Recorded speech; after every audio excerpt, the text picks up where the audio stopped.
Welcome to the Graham School at the University of Chicago for our conversation with Anastasia Klimchynskaya on Man and as Machine. My name is Seth Green, and on an evening like this one, I'm especially proud to say that I am the Dean of the Graham School here at the university. And I will start, because we are on Zoom, just by giving you a virtual welcome to the University of Chicago and all of its grandeur. And this evening, we actually do have the university looking this way. It's spring here. It is gorgeous this evening. And so there are some times when I show this image in the midst of a snowstorm, but tonight, this is actually an accurate representation of what it's like in Hyde Park. So welcome virtually to our world. And let me just say that for those of you who are new to Graham, we are a founding division of this university. And so since 1890, when the university was founded, we have been trailblazing new paths in lifelong learning. Two fun stories. We started this world of long distance education in 1895. In those days, it was not via Zoom, it was via correspondence classes, but we were the first in the US to novel such an endeavor. And we also, throughout our history, have really been trying to bring the incredible resources of this university out into the world. And so another example of that was in the 30s and 40s, we would have lectures all over the broader Midwest to try to bring some of the incredible ideas that were coming from here to the rest of the world. And today we use Zoom, which is a much more efficient way to do so, but our mission remains exactly the same. How do we take the incredible knowledge that is being discovered here, and how do we ensure that it extends across the broader world? And today we're going to be talking with someone who is discovering new knowledge and helping in that endeavor. I'll just mention that we have 4 program areas at Graham. We have a Master of Liberal Arts that is among the most respected and rigorous in the world. We have a basic program of liberal education for adults where you can go deep into a 4-year curriculum.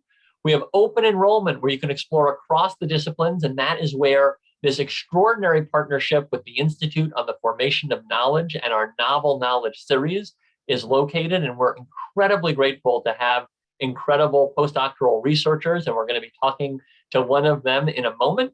And then we have annual programs that allow you to kind of dip your feet into areas as ranging as the history of Chicago all the way over to the future of museum publishing.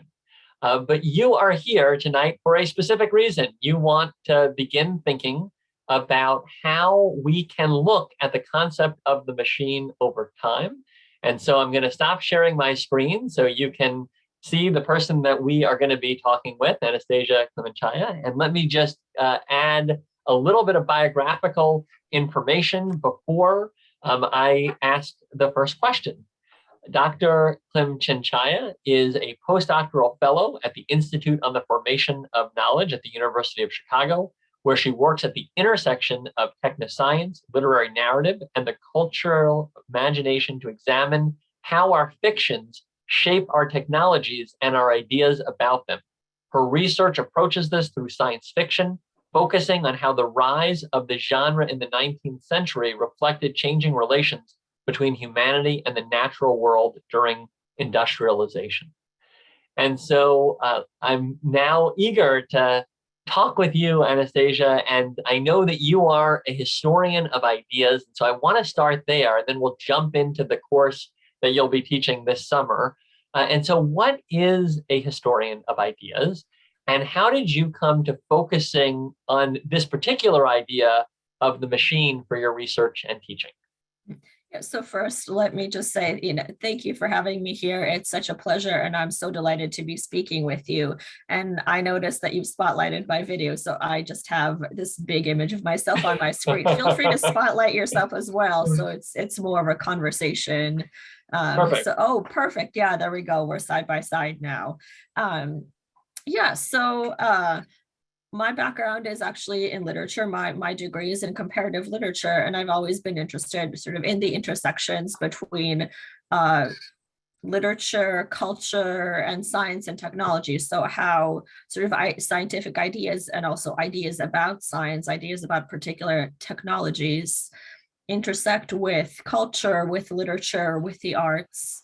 Um, and so I'm really interested in exploring how ideas change over time, because obviously ideas and concepts, especially big crucial concepts like technology, like art, like the machine, they're never static. So I'm really interested in exploring how they change over time. And for me, literature and aesthetic work more broadly is a way to do that. So I think of literary texts in particular, but also, of course, visual art, media, as sort of litmus tests, or maybe seismographs is also a good analogy of sort of what people thought at moments in time, of ideas, of hopes, anxieties, of kind of concepts and frameworks that were at the forefront, and literature sort of captures that. So I'm really interested in exploring how through literary works, how ideas change over time, and how they reflect the anxieties and the hopes of particular societies, particular individuals, particular cultures. And so tell me a bit about, how you kind of have come to this idea in particular of the machine and its evolution, and then we'll jump into the, actual evolution itself. Mhm. Yeah, so I think the machine as a concept in its varied kind of valences and forms comes up so often in our media, in our rhetoric, in our discussion, and also very practically in our lives, from sort of all the machines we're surrounded by, such as, this thing right here, to if you've ever, read or watched a Sherlock Holmes story, you might have encountered Watson calling Sherlock Holmes a machine because he's emotionless. He is this perfect thinking and reasoning machine to whom all human emotion is alien. So that idea and that concept just inundates our thought and our discourse. And sort of over time, throughout my work and my studies, I encountered it in many different contexts. And I began thinking, I think maybe a little naively at first when I was a younger graduate student, is there some kind of Platonic ideal of the machine that would sort of explain all of the ways in which it comes up in conversation, in literature, in the way we think about it? Sort of, is there one definition or sort of a set of attributes through which I can figure out what this concept means that would then elucidate all of the different ways that it pops up?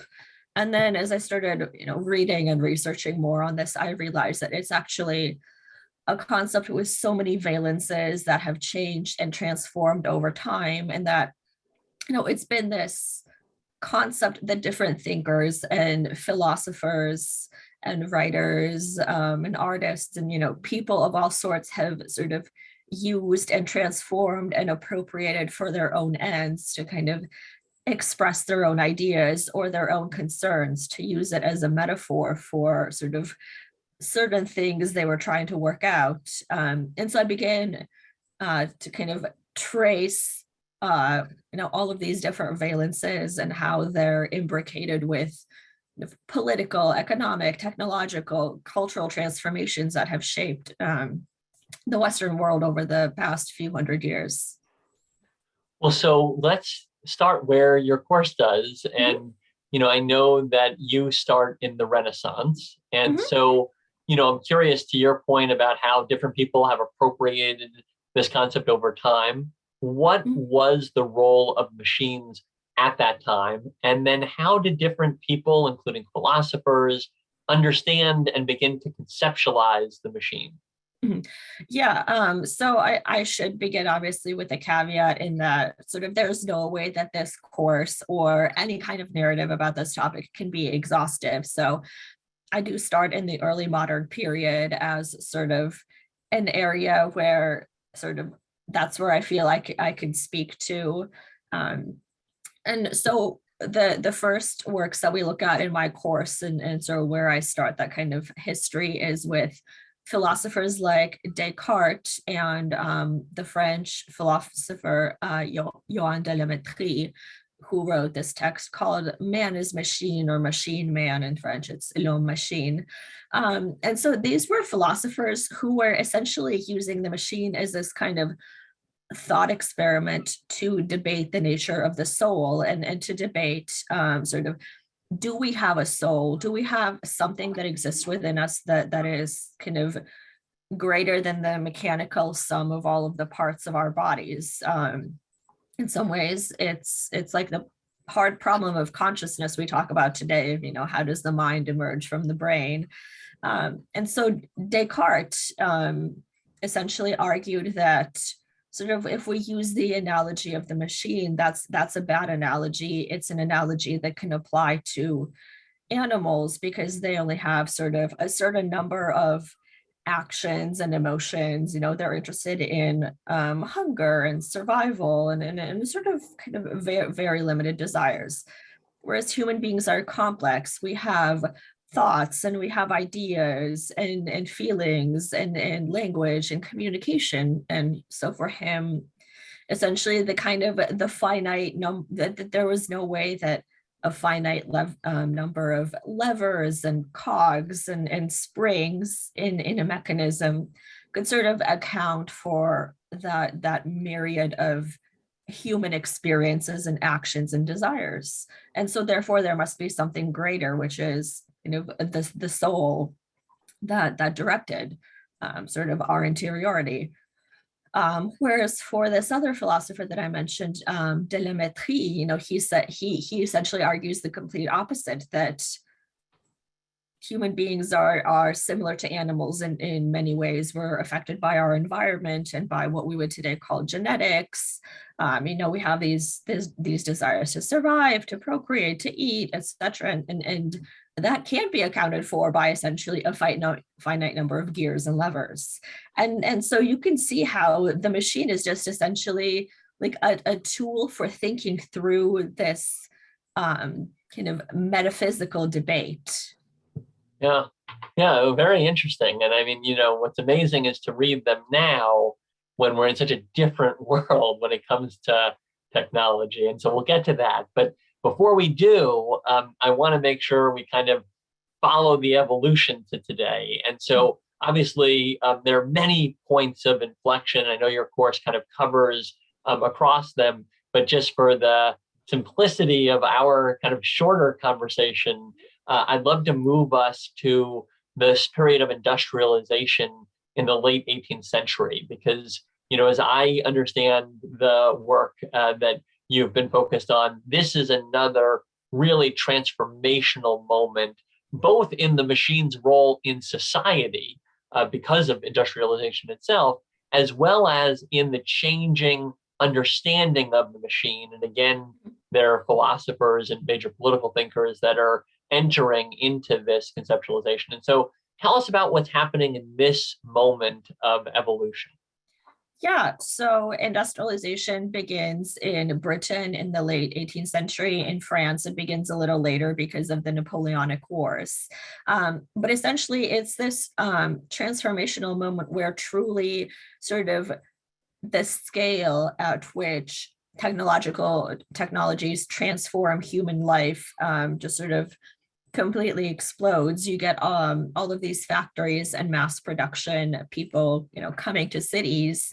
And so what's key for sort of the purposes of this course and this history is the rise of factories and factory production, because those are sort of obviously very mechanical, and humans, when they sort of enter into factories to work, they become kind of another cog in that machine, almost quite literally. So if you read what Marx has written, he has a kind of little sub chapter in Capital that we'll read in the class about sort of the mechanization of labor and the way that production becomes mechanized, so regular, productive, efficient, and human beings become literally a cog in that factory, in that machine. So human beings essentially become mechanized, in addition to, you know, his larger argument of their alienated from the products of their labor, but they're also sort of cogs in that machine. But with that, you sort of get this industrial era concept of the machine that I think we still see so often today, which is this idea of the machine as sort of productive, inorganic, unemotional, unbiased, efficient, sort of all of these associations that we have with the machine today that we still apply to so much of our rhetoric about kind of automation and our fears, but also our hopes of what that might do. Well, so let's come to the present and talk about how that legacy of understanding continues. And so, we're in a world now with more technology and machines. You showed yours earlier. I got mine's being blinded out, but I'll show mine. And we're on one right now, all of us. That's how, we're all able to communicate. So machines, technology, more present than ever. What is the role of the machine in society today, and how does our conception of the machine continue to influence our thinking, even beyond what may be actually happening in our world? Yeah, so I'll talk about a slice of that because, just as you mentioned, they're so ubiquitous that there's so many different applications, but a very significant application is machine learning and big data. So in all of the ways that various, for example, social media apps, websites, apps on our phones, surveys, all of these different things collect data about us and feed them into these machine learning algorithms, which are essentially trained on this data, and then based on those training sets, then make predictions. And so these machine learning algorithms are currently being applied to just about everything, from things that are seemingly innocuous, like identifying people in photographs so that you can be auto tagged in photos on Facebook and your iPhone, but which also has been used by police and federal agencies for facial recognition, for identifying certain individuals, for things like predictive policing, for things like apply detecting fraud in credit card transactions, but then also things like these algorithms are approving and denying people for credit cards, for jobs, for college admissions, predicting the rates at which they might reoffend, and then predicting what kind of sentence they deserve based on their likelihood of reoffending. So there's these incredibly powerful and in many ways invisible algorithms based on data algorithms that we call machine learning that are essentially making decisions about all aspects of our lives in ways that we might not even realize. And let's talk a little bit about how does our kind of conception of the machine, and I want to come back to the concept that you just talked about with this idea of objective, inorganic, right? So that's been a long-standing idea of the machine. Now we're applying it in contexts where there is a use of these algorithms by machines to give us recommendations on how to sentence. How do those interact in society as you see it? Yeah, so one of the reasons, arguably, that I think machine learning and all of this big data became so prevalent is that there was this argument that human beings are biased, but machines are not. And so if we just sort of automate all of these things, we will eliminate bias. If a machine learning algorithm rather than a judge is making a recommendation about how long to sentence somebody for, they're not going to be biased by certain personal factors. It's just a machine that will sort of spit out a calculation for you. But of course, the issue with that is kind of what goes into the data sets. So with the example of facial recognition software, in part because those are often trained on data sets that don't have enough people of color in them, those facial recognition algorithms are very, very bad at identifying people of color. They're much more likely to correctly identify a white person like you and me. Or algorithms that, as I mentioned, sentence somebody to prison. They take into account things like, for example, somebody's zip code, somebody's socioeconomic status, whether they have prior convictions, whether they know anyone who has prior convictions. And of course, those are kind of attributes that will unfairly disadvantage certain people who live in over-policed neighborhoods, for example, who live in certain zip codes.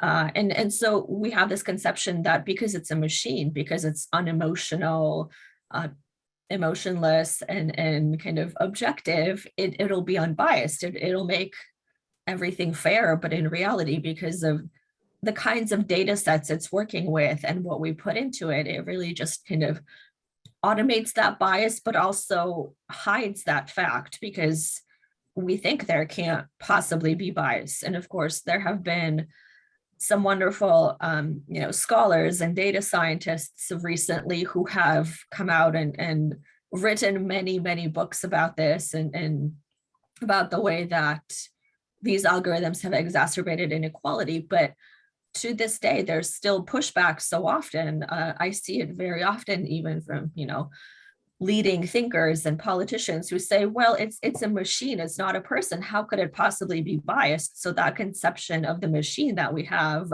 and the idea that automation somehow by removing a person from the decision making, you remove bias. That's still so prevalent in our thinking. Well, and what's so fascinating is there is a conversation happening about how we have kind of given over all of this authority to machines, and in some ways thought that there was an ethical consideration because these machines would deal with it. And now we're reckoning with this as a society.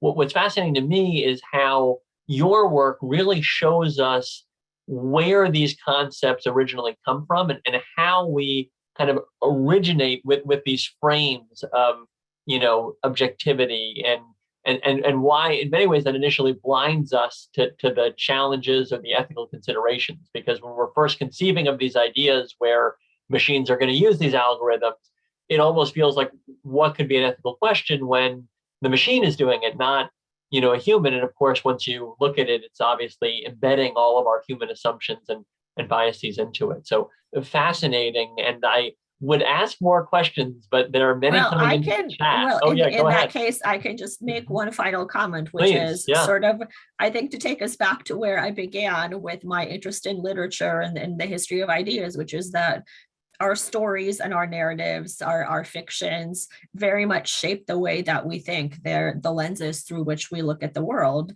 And they're incredibly powerful because the ideas in our fictions are ideas that we often internalize without even thinking about it. So I think this is one more example in which sort of the narratives that exist in every aspect of our lives then concretely affect sort of our physical and our social existences on a day-to-day basis. Well, so we have some really fascinating questions in the chat, and I'm going to kind of build on them a bit because there's a conversation in here about purifying information. And I want to kind of extract from that this broader question of the role that machines play in looking at information and kind of sharing that information. And there's a huge discussion happening, obviously, right now about the role of machines, including the Facebooks and Twitters of the world, and kind of how we think about the role of information and the role that increasingly machines play as arbiters of information. And I'm curious, as you just kind of look at this topic, if there are observations or ways of thinking about that big societal question that that you're informed by because of your understanding of the history of kind of how we've looked at machines. Mm-hmm. So when you say information, so many different things come to mind. So you're talking about sort of information that gets spread via sort of various social media networks or Yeah. Yeah, Yeah, and I'll give a little bit more context. We just had a summit at the university on disinformation and its threat to democracy. But at the same time, there aren't easy solutions to many of these questions because, what counts as appropriate information, what doesn't, and, who is the arbiter and how. And interestingly, to date, we've kind of looked at machines to do this, but now there are lots of questions, raised about whether or not those machines themselves can be kind of taken over in ways that are problematic. And I'm curious, there are a few questions in here related to information. If you had thoughts based on how, the way that we've looked at machines may influence our thinking. Yeah, so I think that's such a complicated question because it gets at a larger issue, which has to do with things like content moderation and by extension, things like censorship. I know, especially on social media platforms, I think we have this understanding that certain content should not be allowed because it's highly problematic and highly offensive, whereas other content should. But how to sort of find that perfect middle ground of you remove the things that are truly offensive, you remove the things that are misinformation, but you don't accidentally sort of remove too much, and particularly you don't silence certain minorities in the process of doing that. That's historically been a hard balance to strike, and if you look at the history of censorship and book banning, it's always a hard line to strike. And so what I will say is that I think when you bring machines into it, that just makes it so much more complicated and muddies the water so much, because what we call machine learning, it's essentially pattern recognition. It looks at a bunch of data and discerns some patterns, and then it says, well, this new thing you just showed me is like this other thing. And based on that, it can make the decision, it's like this other thing that is bad, so we should remove it, or it's like this other thing that is fine, so we should keep it. But obviously that's so faulty in many ways, because these algorithms are black boxes. We don't know how they're making these decisions. We just know the algorithm is saying there's a 95% probability this post is problematic because it's similar to this other post.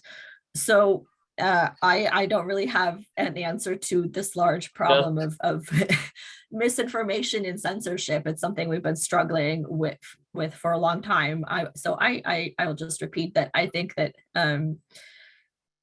machine learning and kind of automating that will just make things more difficult in certain ways. Elena Gapova asks, that's my mom. Hi, Mom.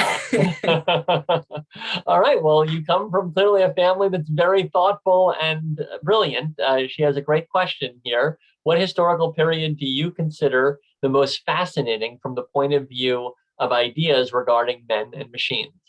So if you had to pick a period, your favorite period, so to speak. Well, that's not a fair question, because I'm primarily a 19th centuryist.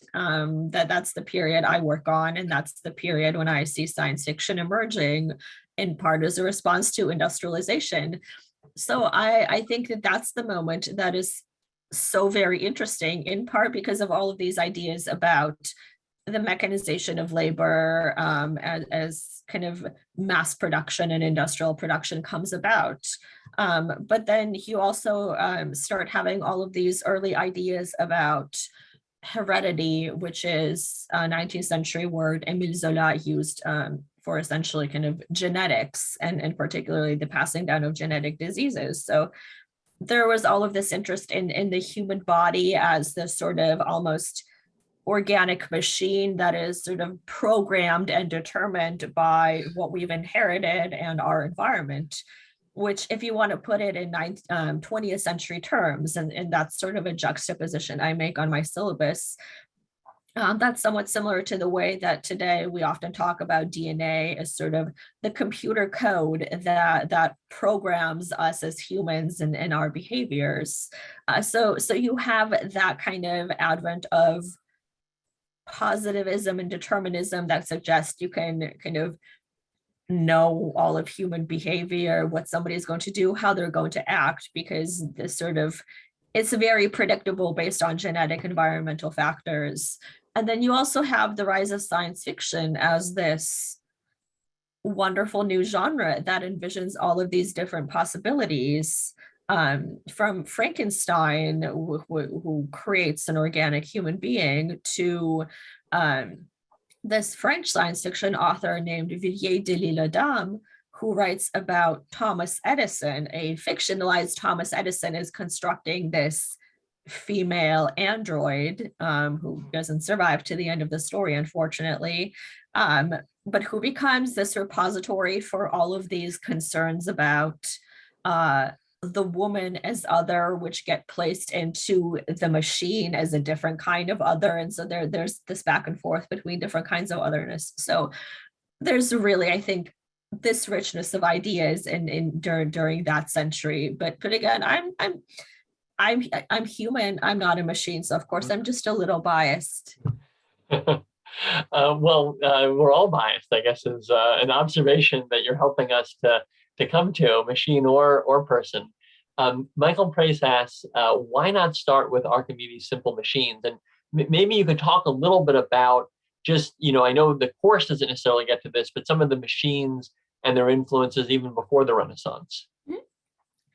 Yeah, certainly. I mean, I think the very simple and practical answer is because there's 9 weeks on the syllabus, and there's only so much you can put in any kind of history.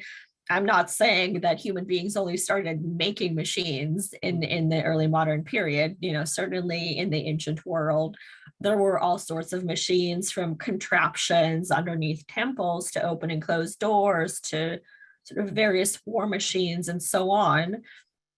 And in fact, there's even parts of, I don't recall if it's the Iliad or the Odyssey, where the god Vulcan constructs these kind of little figures made of metal and sort of breathes life into them, and they become kind of his assistants. And people talk about that as sort of like the first robots.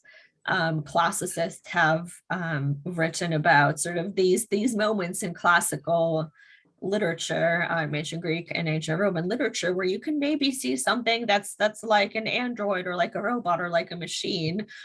And I mean, I think you can go back like that ad nauseum and see machines everywhere. But I think that I just sort of had to draw the line somewhere is the very simple answer. Jerry Satson says, as machines become smaller, more removed from everyday observation, for example, an integrated circuit, or many of these invisible machines that are, kind of behind all of what we see, the determining forces that you talked about earlier, does our relationship with the machine change? Mm-hmm. I mean, yes, I certainly think so. And sort of, I hope I'm not sounding like a broken record here, but I really do think that one of the dangers of, for example, big data and machine learning and all of these things that are affecting our lives is precisely that they're invisible. They're sort of like these kind of almost ghosts in our lives that haunt all of our devices, that haunt our homes, that are ever present, but we don't see them, but they shape our lives in all of these invisible ways. So,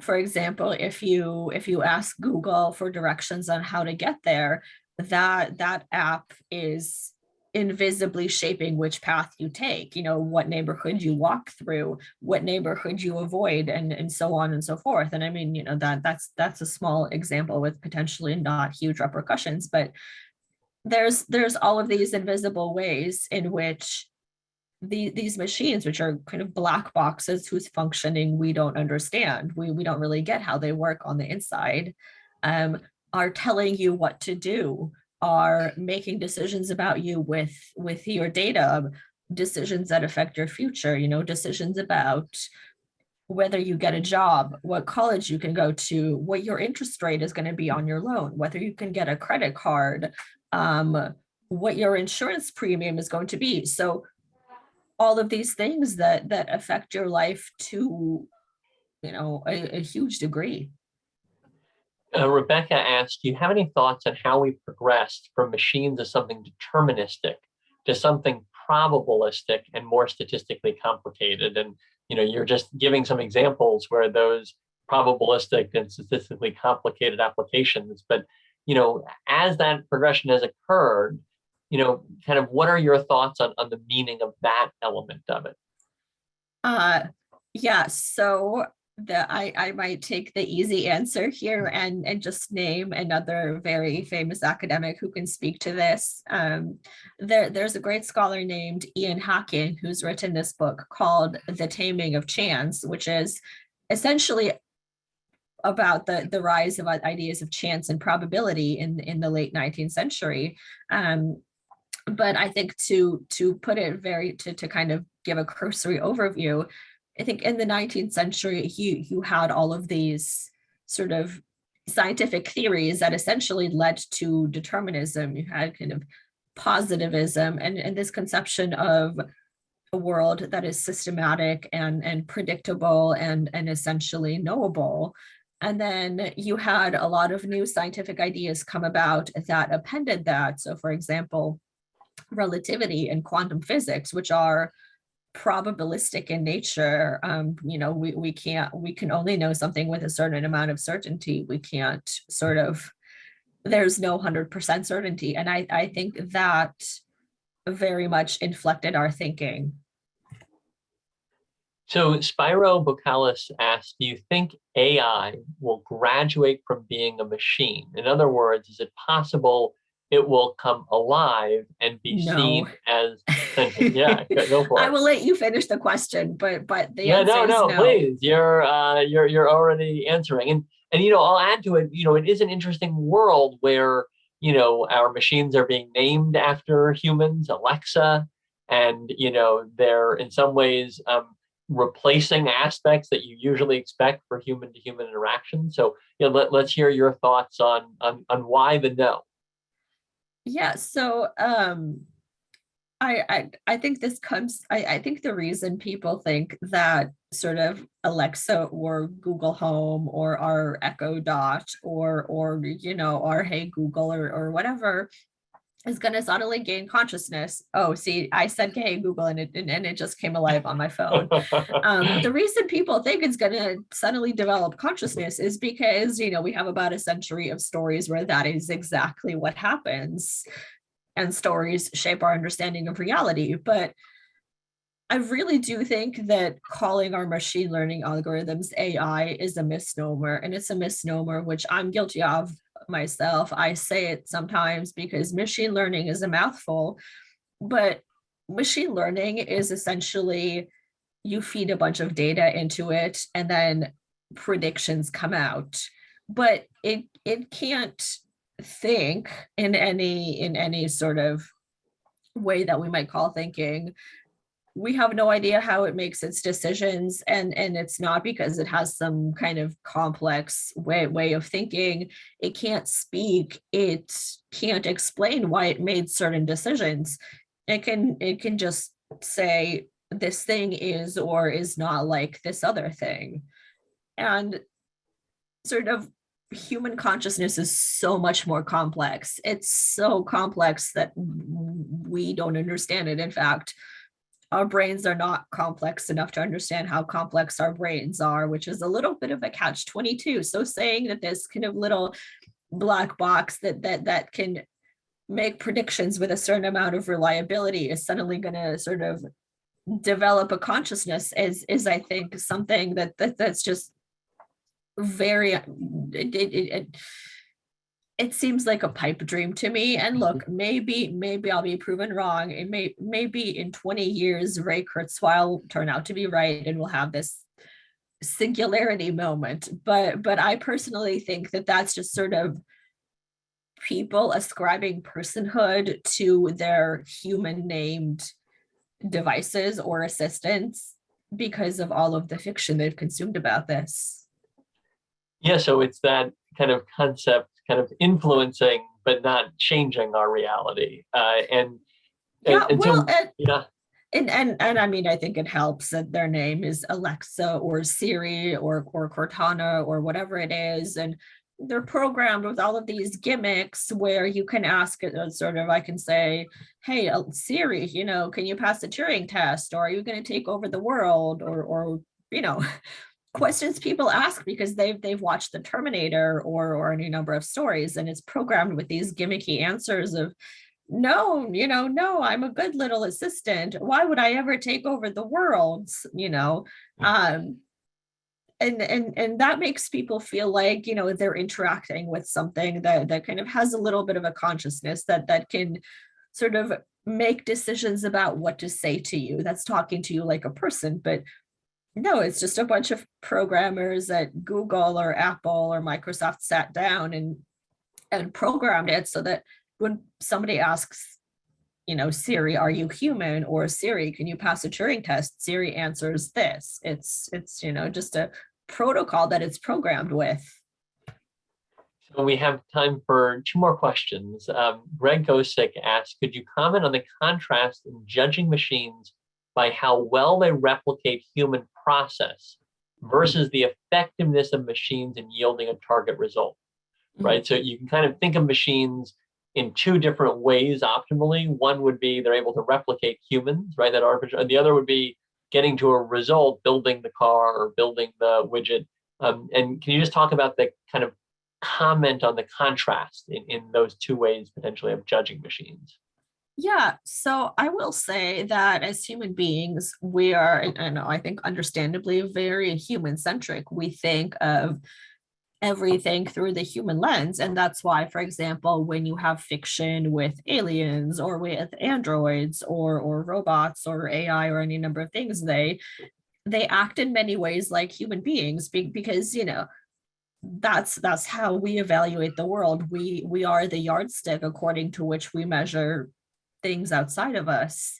But I don't think that's particularly effective. And, in fact, if you read Alan Turing's text on computing machinery and intelligence, which is also on my syllabus, he starts out with this famous phrase, can machines think? And that's the text from which we get the idea of the Turing test. And then he kind of says, well, that's not a useful question to ask.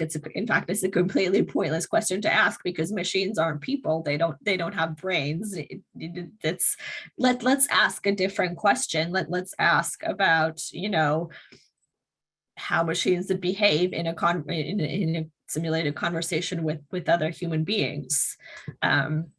So I think insofar as we're creating machines to fulfill certain tasks as opposed to trying to create another Frankenstein's monster, I do think that there isn't a lot of value to be had in sort of asking if a machine can think like a human being. Or even to me, the Turing test I don't think is particularly interesting because it doesn't actually tell you anything about sort of what's inside. Well, so I'm going to ask a final question. We have like 60 seconds for it because we're coming to time. And it's from Michael Price. Will you start your class with a definition of machine? And, just talk a little bit about the class and how you're going to approach this material, maybe starting with that piece of it in terms of how do you even define this idea of machine? So that's a great question because I actually don't start my class with a definition. I make my students give me a definition. And I found that that's kind of a really generative way to start because we come in thinking that kind of we have some understanding of what the machine as a concept is. We've all heard of it. We kind of have some definition in our minds. But we're also looking at something called the machine over centuries used in different contexts. And obviously there's going to be a great amount of variation. So without getting too far into sort of semantics and nitpicking, because that's not helpful to anyone, but I kind of ask my students, define the machine to me. What is a machine? And, previously when I've taught, I've often gotten the list of attributes that I gave you at the beginning as the sort of industrial age conception of the machine, again, inorganic, objective, productive, efficient, inhuman, unbiased, so then I say, well, that's a very modern idea of what the machine is, but here's all of these other ways in which it's been used. And these authors very specifically use the word machine or a word that's very similar and that we associate with the machine, such as, um, android or robot or mechanization. And I say, well, let's see how that's transformed over time. Well, we talked on campus about how the Institute on the Formation of Knowledge is home to some of the most brilliant people on this planet, and you are certainly among them. We are incredibly grateful that you choose to teach at Graham through this partnership. And I know I am personally really excited about this course because machines are ever present in our lives, and understanding them more deeply, I think, gives us context that's really valuable, both in our world and also in our daily lives. So thank you, Anastasia, for your time this evening. And thank you all for joining us and for all of your questions. I know we only got to some of them because there were so many, but it was really wonderful to have you in our conversation. And you see the many people clapping with their emojis. And I know it's shared in the chat here where a lot of people are thanking you and expressing how much they enjoyed. This was fantastic. Thank you for sharing with us all. Many more comments here from all of you. Have good evenings, everyone. Thank you so much. It has been an absolute pleasure. So thank you for having me. And I absolutely look forward to the course. Thank you so much again, Anastasia. Thank you all. Have a good night. Yep, you too. Good night.